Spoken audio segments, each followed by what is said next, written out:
Assalamualaikum warahmatullahi wabarakatuh. Nama saya Wahyu Raffi Wardana. NIM saya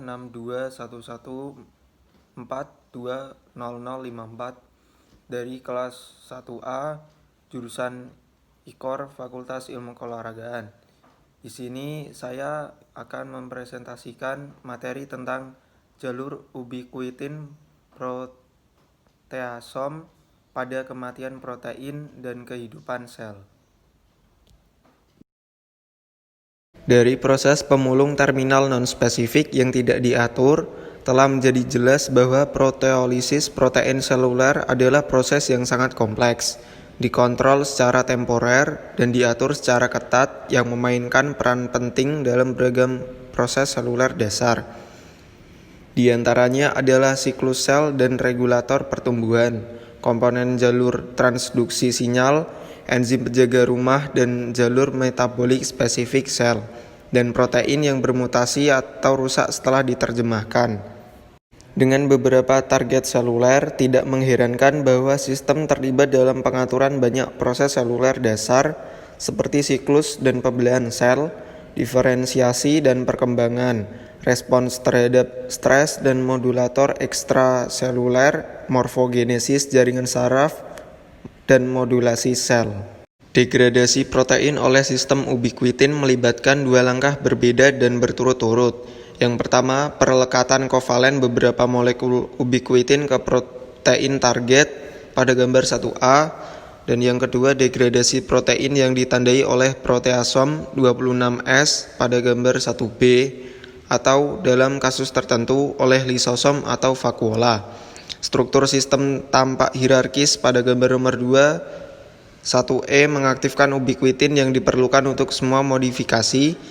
Ia dapat mentransfer ubiquitin ke beberapa spesies enzim E2 dan setiap E2 bekerja dengan satu atau beberapa E3.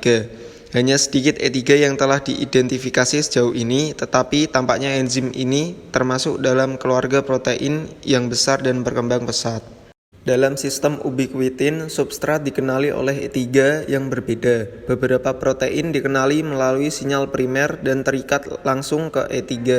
Namun, banyak protein harus mengalami modifikasi pasca translasi seperti fosforilasi atau berasosiasi dengan protein tambahan seperti pengawal molekuler sebelum dikenali oleh ligase yang sesuai.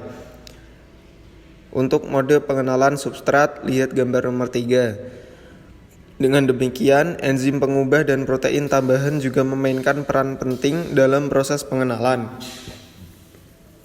Sedangkan untuk E3S, kecuali untuk beberapa kasus, tidak mungkin setiap substrat ditargetkan oleh satu ligase. Sebaliknya, dapat dibayangkan bahwa satu E3 mengenali bagian dari motif struktural yang serupa, tetapi jelas tidak identik. Pada gambar 1 menunjukkan jalur ubiquitin proteasom. Pada bagian A, konjugasi ubiquitin ke molekul target, dan yang pada bagian B, degradasi substrat yang diberi tag oleh proteasom 26S. Urutannya yaitu yang pertama, aktivasi ubiquitin oleh E1, yang kedua, transfer ubiquitin yang diaktifkan dari E1 ke anggota keluarga E2, yang ketiga, transfer ubiquitin yang diaktifkan dari E2 ke E3 khusus media. Yang keempat, pembentukan kompleks substrat E3 dan biosintesis rantai polyubiquitin berlabuh substrat.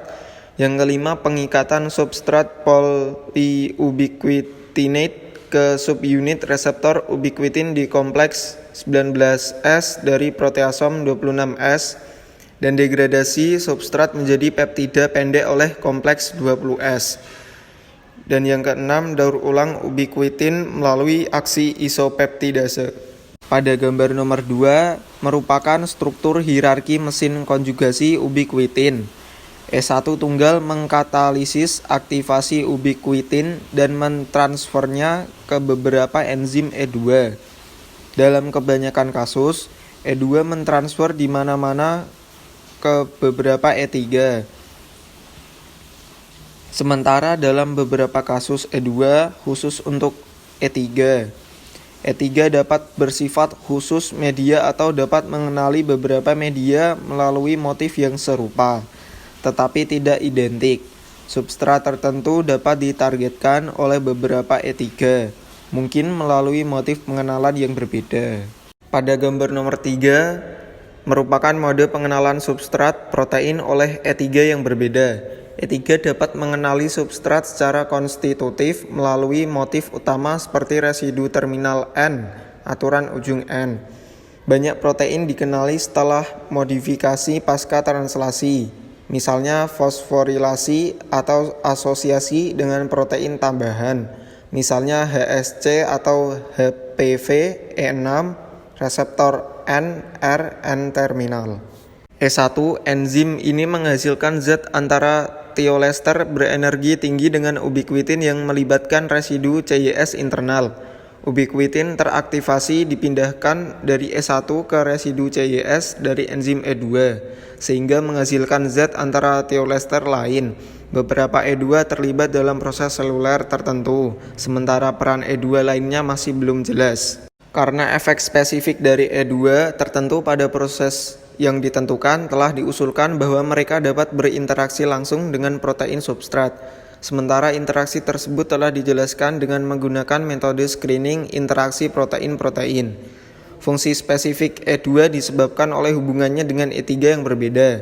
Enzim E3 didefinisikan sebagai protein yang mengikat substrat target, baik secara langsung atau tidak langsung, melalui protein tambahan dan mengkatalisis transfer ubiquitin dari perantara thiolester pada E2 atau E3 ke hubungan amida dengan substrat atau dengan rantai poliubiquitin yang sudah tertambat.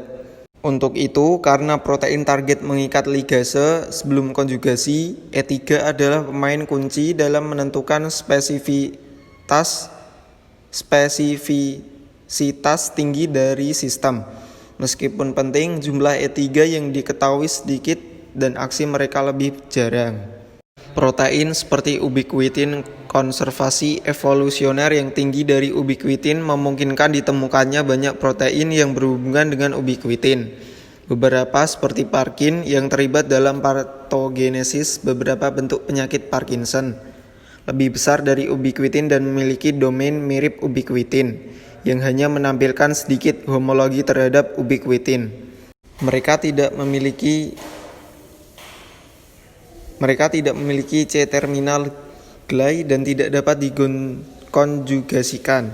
Kelompok kedua mengandung protein kecil dengan tingkat homologi yang lebih tinggi terhadap ubiquitin yang terlibat dalam modifikasi pasca translasi, tunggal atau multiple dari protein target yang melayani tujuan non-proteolitik.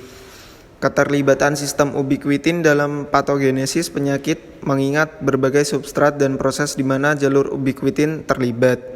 Tidak mengherankan bahwa penyimpangan dalam sistem telah terlibat dalam patogenesis beberapa penyakit, baik yang diturunkan maupun didapat. Keadaan patologis dapat dibagi menjadi dua kelompok. Yang pertama yang diakibatkan oleh hilangnya fungsi, mutasi pada enzim atau substrat yang mengarah pada stabilisasi protein tertentu. Dan yang kedua, hal-hal yang dihasilkan dari peningkatan fungsi yang mengakibatkan degradasi yang dipercepat. Sekian dari saya. Apabila ada kesalahan kata atau pengucapan, mohon maaf yang sebesar-besarnya. Wassalamualaikum warahmatullahi wabarakatuh.